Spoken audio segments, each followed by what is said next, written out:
નમસ્કાર દર્શક મિત્રો, કેટલાક સમય પહેલા આમ આદમી પાર્ટીના ઉગતા આદિવાસી નેતા માનનીય શ્રી ચૈતરભાઈ વસાવા એમને જામીન નહોતા મળતા અને જેલમાં હતા, બંધનમાં હતા. એ મામલે ખાસી ચર્ચા જગાવી હતી. ચૈતરભાઈ હવે તો બહાર આવી ગયા છે, સક્રિય પણ છે. પણ તાજેતરમાં 2 દિવસ પહેલા જ કોંગ્રેસની જનાક્રોશ રેલીમાં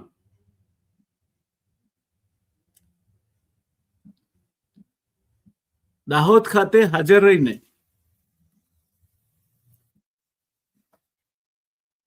ગુજરાતના પૂર્વ ધારાસભ્ય, એક બળુકા આદિવાસી નેતા તારીખ 6 જાન્યુઆરી 2026 રોજ કોંગ્રેસમાં જોડાયા છે. તેમની રાજકીય સફરમાં તેઓ પહેલા જનતા દળ યુનાઇટેડ, ત્યારબાદ ભારતીય ટ્રાઇબલ પાર્ટી BTP ના સ્થાપક અને બહુ ખ્યાત સારી એવી આદિવાસી વિસ્તારમાં પોતાની પકડ ધરાવતા અને જેમના મતે ખૂબ માનની નજરથી જોવાય છે એવા શ્રી છોટુભાઈ વસાવા, જેઓ પણ પૂર્વ ધારાસભ્ય રહી ચૂક્યા છે, એવા માનનીય શ્રી છોટુભાઈ વસાવાના સુપુત્ર છે. દોસ્તો, કોંગ્રેસને આ થવાને કારણે એક સબળ આદિવાસી નેતા મળ્યો છે, એમ કહીએ તો ચાલે. અને ગુજરાતના આદિવાસી રાજકારણના પ્રવાહોમાં આના કારણે ઘણા મોટા ફેરફારો આવી શકે છે. એ માટેના કારણોમાં જઈએ તે પહેલા આ સમાજ વિશે થોડું જાણી લઈએ. દોસ્તો, ગુજરાતમાં આદિવાસી એટલે કે અનુસૂચિત જાતિ અથવા શેડ્યુલ ટ્રાઇબ રાજ્યની કુલ વસ્તીના લગભગ 15% અને 2011ની વસ્તી ગણતરી પ્રમાણે 89 લાખથી વધુ છે. ઉમરગામથી અંબાજી સુધીની જે ઉત્તર પૂર્વીય આદિવાસી પટ્ટી છે, એમાં તેઓ મુખ્યત્વે પૂર્વીય અને દક્ષિણીય વિસ્તારોમાં જેવા કે દાહોદ, પંચમહાલ, નર્મદા, ભરૂચ, તાપી, વલસાડ, ડાંગ વગેરે જિલ્લાઓમાં વસે છે. રાજ્યમાં 27 બેઠકો શેડ્યુલ ટ્રાઇબ માટે એટલે આદિવાસી માટે વિધાનસભામાં અનામત છે. અને આદિવાસી મતો 47થી વધુ વિધાનસભા બેઠકો ઉપર પ્રભાવશાળી છે. 27 રિઝર્વ છે અને આદિવાસી મત 47 કરતા વધુ વિધાનસભા મત વિસ્તાર પર પ્રભાવી છે.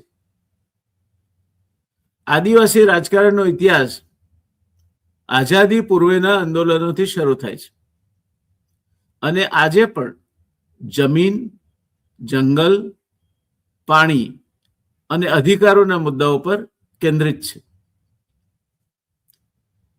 આઝાદી પૂર્વેના આંદોલનોની વાત કરીએ તો ગુજરાતના આદિવાસીઓએ બ્રિટિશ શાસન વિરુદ્ધ ઘણા વિદ્રોહ કર્યા હતા, જેમાં મુખ્યત્વે દેવી આંદોલન 1920થી 1930ના દાયકામાં દક્ષિણ ગુજરાતમાં ભીલ અને અન્ય આદિવાસીઓએ શાહુકારો અને બ્રિટિશરો વિરુદ્ધ ધાર્મિક અને સામાજિક આંદોલન કર્યું. આને દેવીનું આવવું કહેવાયું, જેમાં આદિવાસીઓએ મદિરા અને માંસ છોડીને સ્વચ્છતા અને સ્વરાજની વાત કરી. સમાજ કંઈક હકારાત્મક, રચનાત્મક બાબત વિશે વાત કરી રહ્યો હતો. 1857-1858નો વિદ્રોહ સમયે પંચમહાલ અને ડાંગ વિસ્તારમાં રૂપા નાયક અને અન્ય નેતાઓએ અંગ્રેજો વિરુદ્ધ હથિયારબંધ સંઘર્ષ કર્યો અને તાત્યા ટોપેના સૈનિકોનો એમને ટેકો મળ્યો. આ આંદોલનને આદિવાસી અસ્મિતા અને અધિકારોની ભાવના સાથે જોડી શકાય. આઝાદી પછીના પ્રારંભિક વર્ષોની વાત કરીએ તો 1947 થી 1964 નહેરુ યુગ બોમ્બે રાજ્યના ભાગરૂપે આદિવાસી વિસ્તારોમાં કોંગ્રેસનું વર્ચસ્વ હતું. આદિવાસીઓને વિકાસ યોજનાઓ જેમ કે ટ્રાઇબલ સબ પ્લાન દ્વારા મદદ કરવામાં આવતી. 1960 પછી ગુજરાત અલગ રાજ્ય બન્યું. પછી કોંગ્રેસે આદિવાસી મતો પર આધારિત રાજકારણ કર્યું અને 1970 થી 1980 ના દાયકામાં ટ્રાઇબલ ડેવલપમેન્ટ ડિપાર્ટમેન્ટની રચના થઈ. ત્યારબાદ 1980 નો દાયકો માધવસિંહ સોલંકીનો કાર્યકાળ ગણી શકાય. ગુજરાતના મુખ્યમંત્રી તરીકે 1980 થી 85 અને 85માં 149 સીટ જેવી જંગી બહુમતીથી માધવસિંહભાઈ કોંગ્રેસને ચૂંટાવી લાવ્યા. ત્યારે માધવસિંહ સોલંકીએ ક્ષત્રિય, હરિજન, આદિવાસી અને મુસ્લિમ એટલે કે ખામ ના સમર્થનથી કોંગ્રેસને મજબૂત બનાવી. આનાથી 1985માં આદિવાસી નેતા અમરસિંહ ચૌધરી ગુજરાતના પ્રથમ અને એકમાત્ર આદિવાસી મુખ્યમંત્રી બન્યા. આ કાળમાં કોંગ્રેસે આદિવાસી વિસ્તારોમાં મજબૂત પકડ બનાવી, પરંતુ વિકાસ અને જમીનની માલિકીના મુદ્દા અધરતાલ રહ્યા. ત્યાર પછી 1990ની વાત કરીએ તો બીજેપીનો ઉદય થયો અને 1990નો દાયકો એ કોંગ્રેસનું વર્ચસ્વ તૂટી રહ્યો હોવાનો દાયકો હતો. બીજેપીએ આદિવાસી વિસ્તારોમાં પ્રવેશ કર્યો. વનવાસી કલ્યાણ આશ્રમ અને આરએસએસના કાર્યક્રમો દ્વારા આદિવાસીઓને વનવાસી, જંગલવાસી કહીને હિન્દુત્વ સાથે જોડવાના પ્રયાસ કર્યા. આદિવાસીઓ આજે પણ માને છે કે તેઓ વનવાસી નહીં, મૂળ નિવાસી છે, મૂળ વતની છે ત્યાંના. એ વનવાસી જે અર્થમાં વપરાય છે તે અર્થ સાથે તેમને વાંધો છે. 1998 પછી બીજેપીએ આદિવાસી વિસ્તારોમાં વિકાસ, રસ્તા, વીજળી, શાળાઓ અને વિકાસના દ્વારા મતો મેળવ્યા અને 2002ની હિંસા પછી પણ આદિવાસી વિસ્તારોમાં બીજેપી મજબૂત થઈ. બીજેપીએ આદિવાસીની જગ્યાએ વનવાસી કહીને તેમને મૂળ નિવાસી તરીકે નહીં પરંતુ જંગલવાસી તરીકે ચિતર્યા. તે સામે આદિવાસીઓને વાંધો છે, જે વાત હું આગળ જણાવી ગયો છું. ત્યાર પછી આપણે આગળ વધીએ તો આદિવાસી અસ્મિતા આધારિત પાર્ટીઓનો ઉદય 2010 પછી જે થયો તેની વાત કરીએ આપણે. છોટુભાઈ વસાવા અને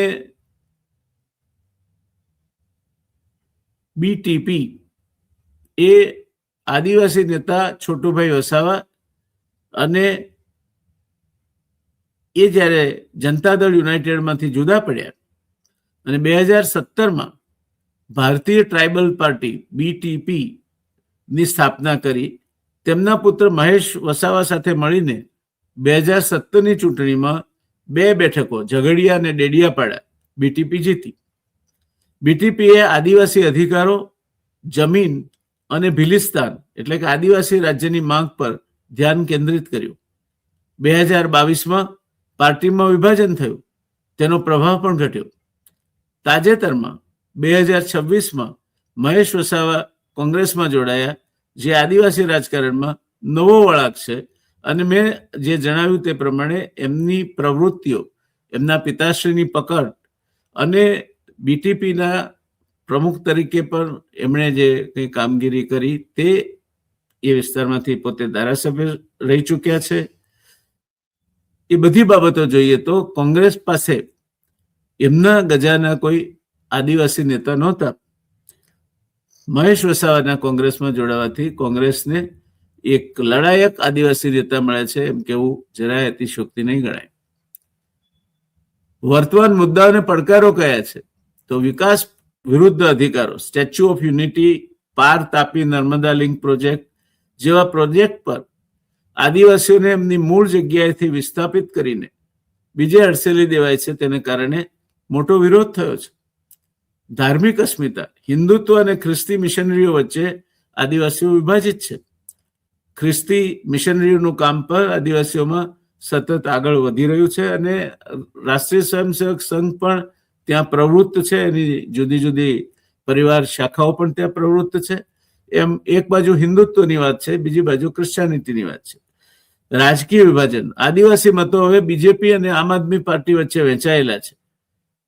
કોંગ્રેસ એમાંથી નીકળી ગઈ હતી, એટલે સ્વતંત્ર આદિવાસી રાજકારણ મુશ્કેલ બન્યું છે. આમ ગુજરાતનું આદિવાસી રાજકારણ વિકાસ, અસ્મિતા અને અધિકારોના સંઘર્ષનું છે. કોંગ્રેસથી શરૂ થયેલું વર્ચસ્વ આજે આદિવાસી મત વિસ્તારોમાં બીજેપીના હાથમાં છે, કારણ કે એક કારણ એ પણ ગણી શકાય કે એના હાથમાં સત્તા છે અને સત્તાનો ઉપયોગ એ દરેક રીતે પોતાના તરફ લોકોને વાળવામાં કરે છે. પરંતુ આદિવાસી અસ્મિતાના મુદ્દે જેમ કે પેસા કાયદો, જમીન અધિકાર હજુ ઘણું બધું અધ્ધરતાલ છે. એટલે આગામી ચૂંટણીઓમાં આદિવાસી મતો એમની અનામત બેઠકો પર તો સ્વાભાવિક રીતે નિર્ણાયક રહે જ, પણ બાકી 47 બેઠકો પર પણ એ અસર કરતા છે. એ વાત આપણે ભૂલી શકતા નથી.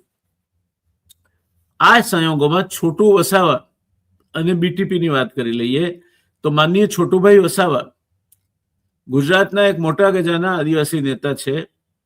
લોકો તેમને દાદા કહે છે. ઝઘડિયા બેઠક પરથી 7 વાર જીત્યા છે અને આદિવાસીઓના હક્કો માટે હંમેશા લડતા એક ઝુંઝારૂ નેતા તરીકેની એમની શાખ છે. ભારતીય ટ્રાઇબલ પાર્ટી 2017માં છોટુભાઈ વસાવા અને તેમના પુત્ર મહેશભાઈ વસાવાએ બનાવી.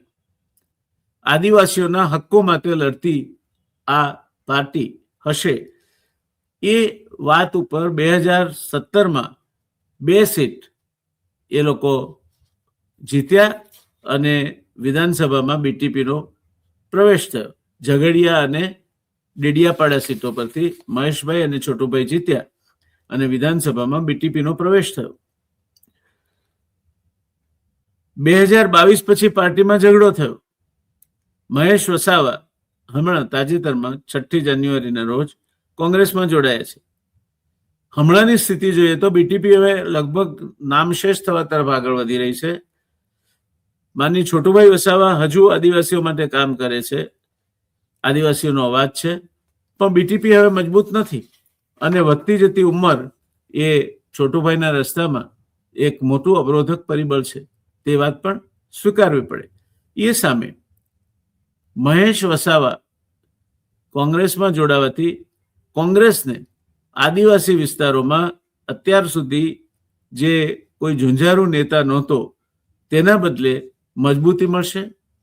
મહેશ વસાવા ગુજરાતના આદિવાસી બેલ્ટમાં ખાસ કરીને ડેડિયાપાડા, ઝઘડિયા અને દાહોદ જેવા વિસ્તારોમાં સારો એવો પ્રભાવ ધરાવે છે. તેઓ 2002 અને 2017માં ધારાસભ્ય તરીકે ગુજરાત વિધાનસભામાં ચૂંટાયા હતા અને બીટીપીના પ્રમુખ તરીકે આદિવાસીઓને સંદર્ભિત મુદ્દાઓ પર તેમણે કામ કર્યું છે. તેમના જોડાવાથી કોંગ્રેસને આદિવાસી મતદારોનું વધુ સમર્થન મળી શકે છે, જે ગુજરાતમાં બીજેપીના વર્ચસ્વને પડકારી શકે છે. જન આક્રોશ યાત્રા દરમિયાન તેમનું જોડાવું કોંગ્રેસને આદિવાસી વિસ્તારોમાં નવી ઉર્જા આપશે. જેમ કે દાહોદમાં મોટી ભીડ જોવા મળી હતી, એટલે એમના જોડાવાથી કોંગ્રેસ આદિવાસી વિસ્તારોમાં પુનર્જીવિત થઈને ફરી પાછી લડાયક જુસ્સો પાછો મેળવે તે પ્રકારની ઘટના બનશે એમ કહેવાનું જરાય અતિશયોક્તિ ભર્યું નથી. મહેશભાઈ વસાવા આદિવાસી અધિકારો, જમીન, જળ અને જંગલ જેવા મુદ્દાઓ પર સક્રિય છે. તેઓએ બીટીપીમાં થોડો વખત બીજેપીમાં પણ જોડાણ કર્યું હતું અને એનો રાજીનામું આપતા કહ્યું કે દેશ સંવિધાન અનુસાર નથી ચાલી રહ્યો અને આરએસએસની વિચારધારા સાથે તેમનો મેળ નથી બેસતો. કોંગ્રેસમાં જોડાઈને તેઓ આ મુદ્દાઓને વધુ મોટા પ્લેટફોર્મ પર ઉઠાવી શકશે, જે આદિવાસી સમુદાય માટે ફાયદાકારક બની શકે છે. કોંગ્રેસના નેતાઓ જેવા કે અમિત ચાવડા અને મુકુલ વાસનિકે તેમના જોડાવાને આદિવાસી સ્વાભિમાનની વાપસી તરીકે વર્ણવ્યું છે, જે સાચું છે. અને એ રીતે મહેશભાઈ વસાવા આદિવાસીઓનો એક મજબૂત અવાજ ભારતીય જનતા પાર્ટીની શાસન પ્રણાલી તેમજ એમના દ્વારા આદિવાસી હકોની થતી અવગણના સામે ઉઠાવવામાં સફળ રહેશે એવું દેખાઈ રહ્યું છે. ચૂંટણીમાં ફાયદો અને વિરોધીઓ માટે શું? તો આગામી વિધાનસભા ચૂંટણીઓમાં મહેશભાઈ વસાવા દેડિયાપાડા અથવા ઝઘડિયા જેવી બેઠકો પર ઉમેદવાર તરીકે ઉભા રહી શકે છે, જ્યાં તેઓ આમ આદમી પાર્ટીના વર્તમાન માનનીય ધારાસભ્ય શ્રી ચૈતરભાઈ વસાવા સામે લડી શકે છે. આનાથી કોંગ્રેસને આદિવાસી મતોનું વિભાજન ટાળીને મજબૂતી મળશે. તેમના જોડાવાથી બીજેપીને નુકસાન થશે, કારણ કે તેઓ માત્ર 9 મહિના પહેલા જ બીજેપીમાં જોડાયા હતા અને અસંતોષને કારણે એમણે બીજેપી છોડી દીધું હતું. આ આદિવાસી વિસ્તારોમાં કોંગ્રેસને નવી ગતિ મળશે. રાજકીય અસ્થિરતાનો અંત અને નવી શરૂઆત. મહેશ વસાવા માટે કોંગ્રેસ એક મોટું પ્લેટફોર્મ છે, જ્યાં તેઓ તેમના પિતા છોટુભાઈ વસાવાના વારસાને આગળ વધારી શકે છે. બીટીપી જેવી નાની પાર્ટીમાંથી મોટી પાર્ટીમાં જવું તેમને વધુ સંસાધનો અને વ્યાપક પ્રભાવ અપાવી શકે છે, જે માત્ર રાજ્યમાં જ નહીં પણ રાષ્ટ્રીય કક્ષાએ પણ આદિવાસી વિકાસ માટે ઉપયોગી થઈ શકશે. સાથોસાથ એમ પણ કહી શકાય કે આમ આદમી પાર્ટીના ઝુંઝારુ ધારાસભ્ય માનનીય શ્રી ચૈતરભાઈ વસાવા સામે પણ કોંગ્રેસ પાસે કોઈ તોડ નહોતો. તે છોટુભાઈના દીકરા મહેશભાઈના જોડાવાથી મળ્યો છે. એટલે એક સમય એવો હતો કે એવું માનવામાં આવતું હતું કે આદિવાસી પટ્ટી પર આમ આદમી પાર્ટી સુવાંગ પ્રભુત્વ ધરાવશે અને બહુ મજબૂતાઈથી બહાર આવશે. તે માનનીય શ્રી મહેશભાઈ વસાવાના કોંગ્રેસમાં જોડાવાને કારણે એને જબરજસ્ત મોટી બ્રેક લાગશે, એમાં કોઈ શંકા નથી. પાર્ટી બદલવાની આદતને કારણે એમનામાં એમની વિશ્વસનીયતાનો અભાવ જોવા મળે છે એવું ઘણા લોકો કહે છે. એમના મૂડ બદલાતા રહે છે, એમના મત બદલાતા રહે છે, એ તરલ છે, સ્થિરતાથી કોઈ પાર્ટીમાં રહેતા નથી વગેરે કહેવામાં આવે છે.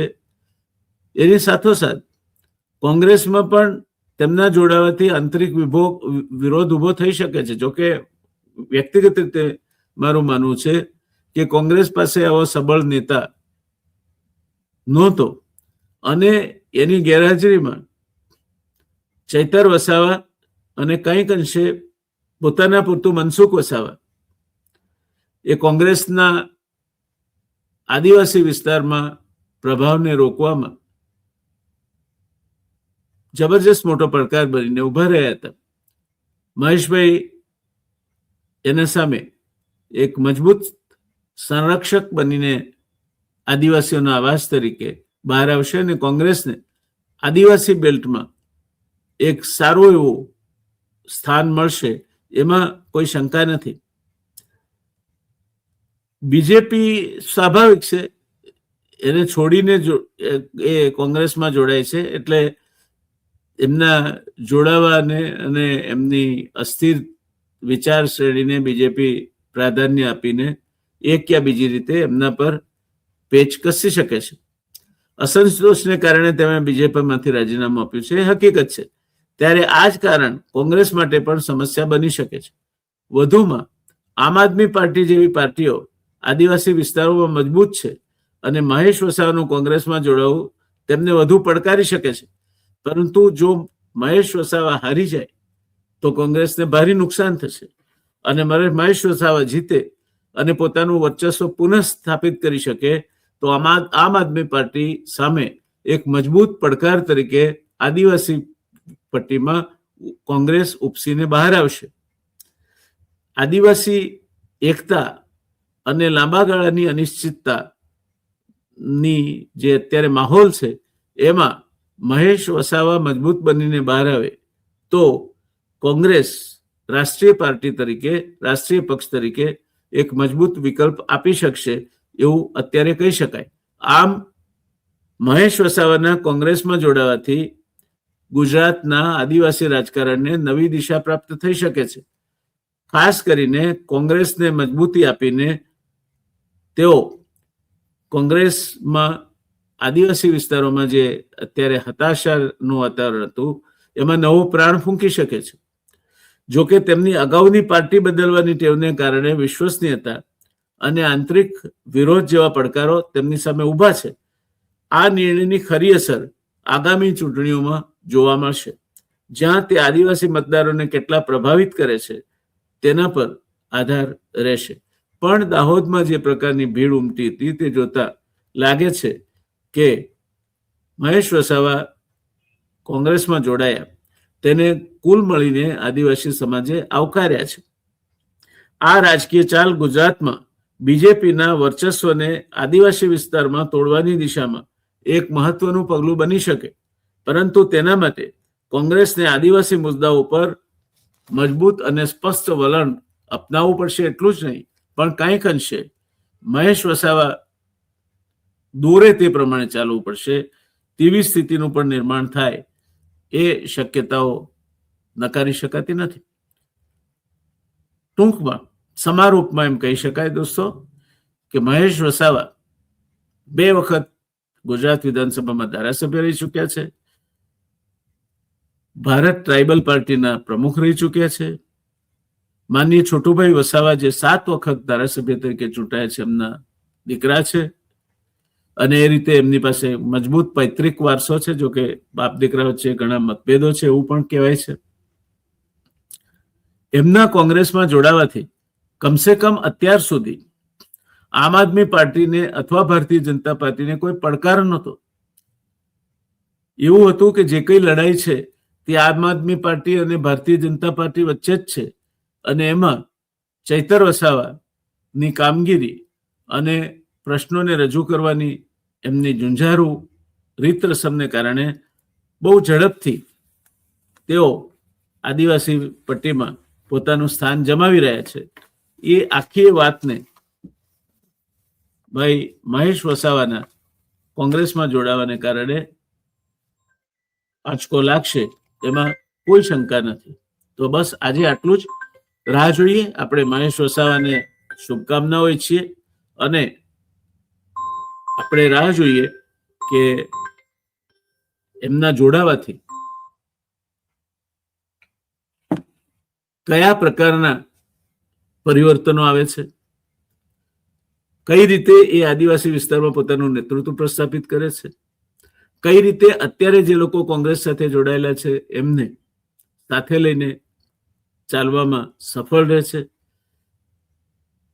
અને આ બધા સાથે કઈ રીતે પોતાની વ્યૂહરચના થકી ભારતીય જનતા પાર્ટી અને આમ આદમી પાર્ટીને હંફાવે છે એ જોવાનું રહેશે. પણ એટલું ચોક્કસ કે અગાઉ કોંગ્રેસ જાજી હરીફાઈમાં નહોતી, તેના બદલે ભાઈ મહેશ વસાવાના કોંગ્રેસમાં જોડાવાના કારણે કોંગ્રેસ આજે આમ આદમી પાર્ટી અને ભારતીય જનતા પાર્ટી સામે વિધાનસભાની આગામી ચૂંટણીઓ તેમજ અન્ય ચૂંટણીઓમાં એક મજબૂત હરીફ તરીકે ઊભી રહેશે, એમાં કોઈ શંકા નથી.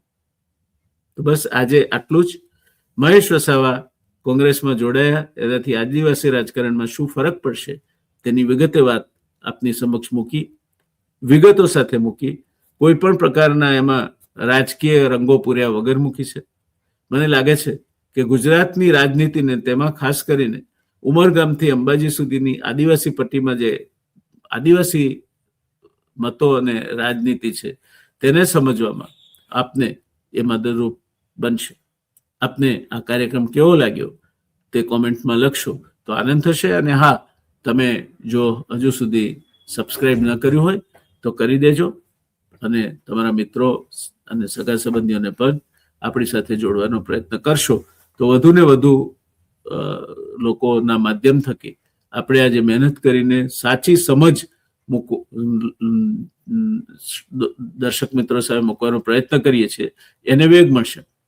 ધન્યવાદ. આવજો. નમસ્કાર.